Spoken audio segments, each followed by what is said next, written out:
Sur un ring, on fait une erreur, il y a un arbitre, il y a un médecin, il y a un staff, c'est pas grave.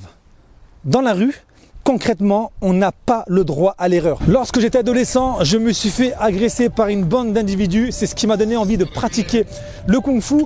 Dans mon prochain épisode, je t'expliquerai aussi les écoles de kung-fu qui m'ont fait perdre du temps.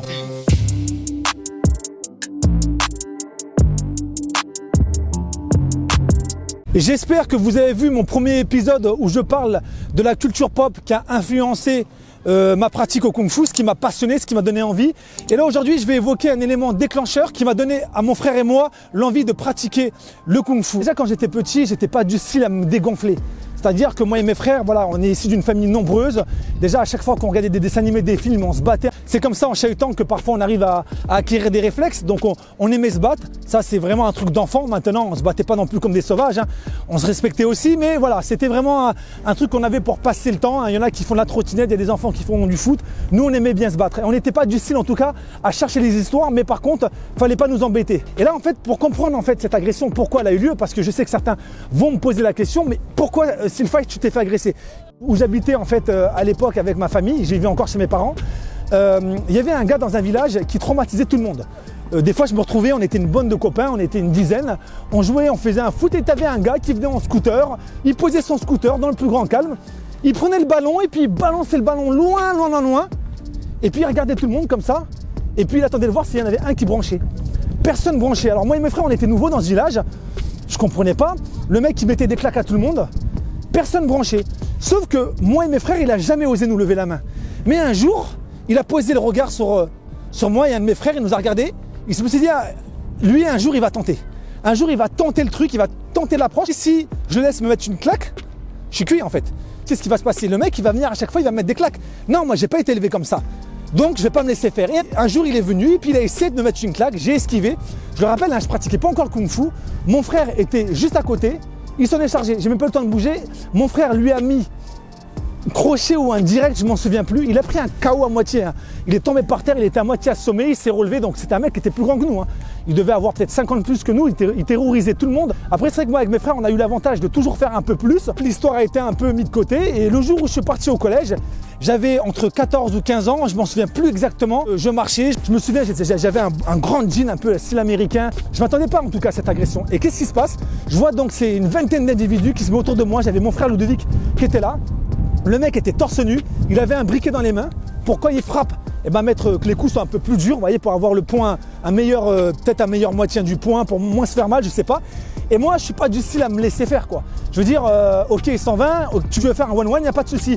J'enlève mon sac d'école et tout. Et là, je commence à me mettre en garde et on commence à s'échanger quelques coups. Mais je me suis pas démonté. J'étais là, j'entendais les mecs m'insulter autour. Vas-y, crève-le, vas-y, défonce-le. Je sais qu'il y a peut-être des gens qui ont vécu ce genre de choses et que ça les a traumatisés. Mais moi, ce qui m'est arrivé, en tout cas, sachez que j'étais là, voilà, j'échangeais des coups, j'entendais tout le monde autour de moi. Les mecs dire, vas-y, défonce-le, crève-le. Et donc, à un moment donné, ce gars m'a mis un coup de poing au visage. Et j'ai commencé à voir flou. J'ai vu flou vraiment comme dans les films, vraiment en double, comme si on louchait. Et là, je me suis dit, ah ouais, chaud. J'ai pris mon sac et mon frère et moi, en fait, on est partis en courant. Alors, c'est vrai qu'on pourrait se poser la question, on pourrait se dire, mais attends, c'est lâche, t'es parti en courant. Mais dites-moi les fighters, c'est qui le plus lâche? Est-ce que c'est le gars qui vient à 30, 20 contre 1 ou c'est le mec qui court? Moi, j'ai couru, à la limite, je serais resté. S'il faut, je l'aurais dégommé, le gars. J'aurais très bien pu lui mettre un KO, j'aurais pu gagner le combat. Il me serait arrivé quoi? Tous ceux qui étaient autour de moi, ils étaient là pour lui.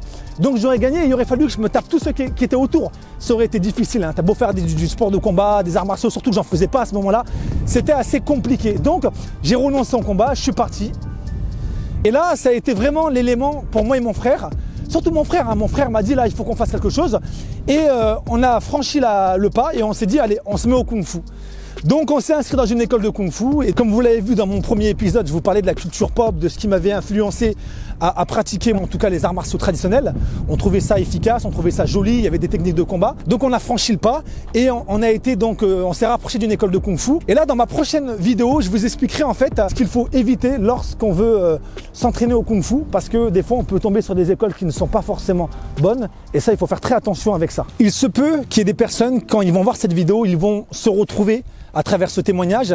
Et d'ailleurs, vous remarquerez une chose, c'est-à-dire que dans pas mal de films de kung-fu, on retrouve un peu cette histoire. Ce que je suis en train de vous dire, cette réalité, ça retransmet quelque chose qu'on retrouve aussi dans les films. Les films se basent aussi sur une réalité. Vous remarquerez par exemple dans Karate Kid, le film dans lequel le fils de Will Smith a joué. On voit voilà un jeune garçon qui va se faire agresser et il va s'initier au kung-fu pour devenir plus fort. On retrouve plein de films comme ça. Et moi, concrètement, c'est vraiment ce que j'ai vécu. C'est-à-dire que peut-être que si j'aurais pas eu cette agression, je n'aurais peut-être pas eu l'initiative avec mon frère de faire le pas, ou je l'aurais fait bien plus tard, je ne sais pas.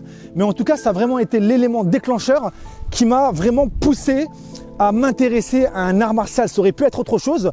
J'en doute pas que pour peut-être certains parmi vous, vous avez pratiqué un sport de combat parce que peut-être que vous avez vécu un traumatisme dans votre vie, dans votre enfance, ou pas, ou il y en a qui ont commencé le kung-fu ou peu importe le kickboxing parce que ça leur plaisait, et tant mieux, ils n'ont pas eu à vivre une agression, tant mieux pour eux. En tout cas, mon frère et moi, c'est ce qui nous a donné vraiment l'envie de pratiquer cette discipline parce que j'ai vécu cette agression comme une injustice. Mon frère était à côté de moi, il était impuissant, il n'a rien pu faire et je lui en veux pas. Heureusement qu'il n'a rien fait de toute façon parce qu'ils étaient au moins une vingtaine, donc ça aurait été très difficile pour nous. Et le fait d'avoir vécu ça comme une injustice, je me suis dit plus jamais. Donc en me mettant en kung-fu, mon but à mon frère et moi, c'était d'acquérir un niveau en kung-fu et de devenir extrêmement fort ou de faire même face à des situations comme celles qu'on a pu rencontrer. Vraiment, j'ai trouvé ça injuste. Je me suis dit comment il y a des gens qui peuvent venir à plusieurs contre toi, c'est pas normal. Donc je me suis fait une promesse, tout simplement. Mon frère s'est certainement fait la même. Si un jour je dois revivre ça, c'est d'être prêt à ce genre de situation. Même si c'est difficile, moi ce que je sais, c'est que même si aujourd'hui je me retrouve face à 10, 15, 20 personnes, ça va être chaud pour moi. Mais je peux vous garantir que les premiers que je vais frapper, c'est-à-dire les 2-3 premiers que je vais frapper, je les emporterai avec moi. Parce qu'on le sait, hein, quand on se fait agresser, on peut mourir. C'est pour ça que la rue fait peur. On a beau faire du MMA, du kickboxing, quand on n'a pas les codes de la rue, on peut être un très bon combattant sur le ring, mais quand on n'a pas les codes, on le sait qu'on peut mourir. Donc, il y a cette peur des fois qui prend le dessus, cette peur qui n'est pas la même que quand on est sur un ring. Donc ça, il faut le savoir le gérer. Et c'est vrai que si un jour ça doit se reproduire, si malheureusement je dois y laisser ma vie, j'espère pas que ça arrivera et j'espère pas que ça arrivera à d'autres personnes. Mais malheureusement, on est dans un monde où il y a de plus en plus d'insécurité. Mais ce que je sais, c'est que si ça doit arriver, les premiers, je les emporterai avec moi. Parce que je sais où frapper. Maintenant, c'est la légitime défense. Maintenant, si voilà, je me fais agresser, qu'ils sont 10 autour de moi, 15, je sais où je vais devoir frapper pour neutraliser très rapidement les personnes. J'espère ne jamais avoir besoin à utiliser mes techniques, parce qu'après c'est des procédures, c'est des choses, mais bon, après si on me dit oui, est-ce qu'on te retire ta licence, je m'en fiche, je préfère qu'on me retire ma licence, qu'on me retire ma vie. Préférez vous faire retirer une licence ou vous faire retirer votre vie? Le choix, il est vite fait. Donc tout ça pour vous dire que cette agression, ok, je l'ai vécue, j'aurais préféré peut-être pas la vivre, mais voilà, il y a un mal pour un bien. Parce que finalement, c'est ce qui m'a poussé à faire du kung-fu. Si vous, les fighters, vous avez déjà vécu une agression, que vous avez trouvé cette agression injuste, de toute façon, toute agression est injuste, n'hésitez pas à me le dire dans les commentaires, vous mettez agression, ou si vous le souhaitez, vous pouvez aussi me raconter voilà, votre histoire, je me ferai un plaisir de vous lire. Ça peut être intéressant qu'on puisse, en tout cas autour de ça, partager notre expérience. Et si je peux donner un conseil à toutes les personnes qui veulent pratiquer un art martial ou un sport de combat, n'attendez pas de vous faire agresser pour le faire. C'est ce qui se passe très souvent.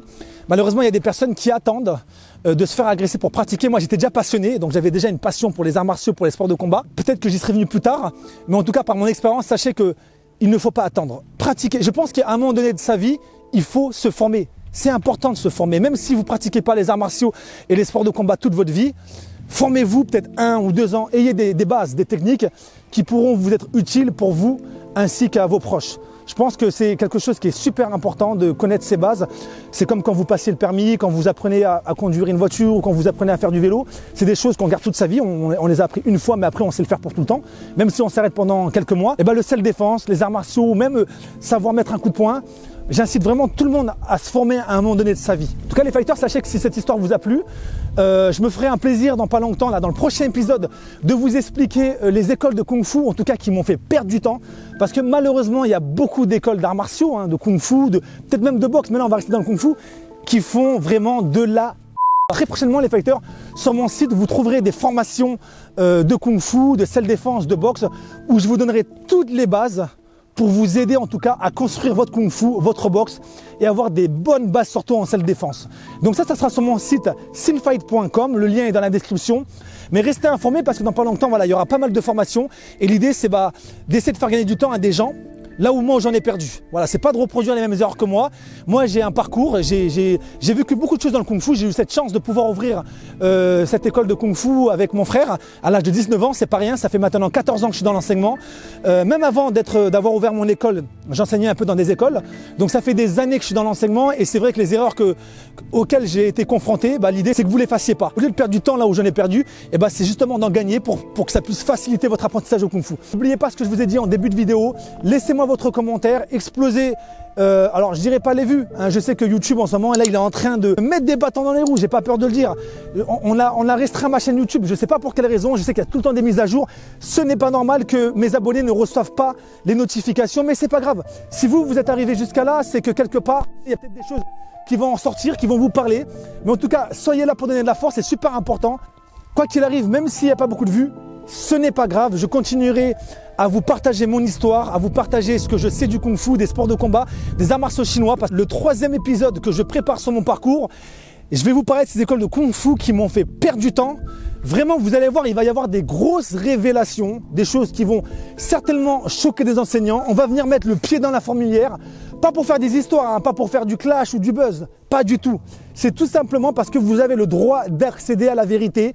Il y a beaucoup d'enseignants, de gourous, des girouettes qui salissent l'art martial. D'ailleurs, je ne suis pas étonné, c'est pour ça que le Kung Fu, on le caricature, on l'amène très souvent, on l'associe à des trucs très humoristiques, inefficaces. Moi, je ne vous cache pas, ça me gonfle. Je sais que quelque part, le Kung Fu, c'est quelque chose de très efficace, que ce soit sur le plan émotionnel. Il n'y a pas que l'aspect physique. À chaque fois, on essaie toujours de comparer les arts martiaux, les sports de combat, dire ça c'est meilleur qu'un autre. Non, non, non. Il n'y a pas d'arts martiaux ou de sports de combat meilleur qu'un autre. C'est ce que vous allez en faire qui va faire toute la différence. Si vous n'avez pas compris ça, vous n'avez rien compris. Les arts martiaux, les sports de combat, peu importe lequel vous pratiquez, le plus important c'est ce que vous allez en faire et ce que ça va vous mettre dans la tête.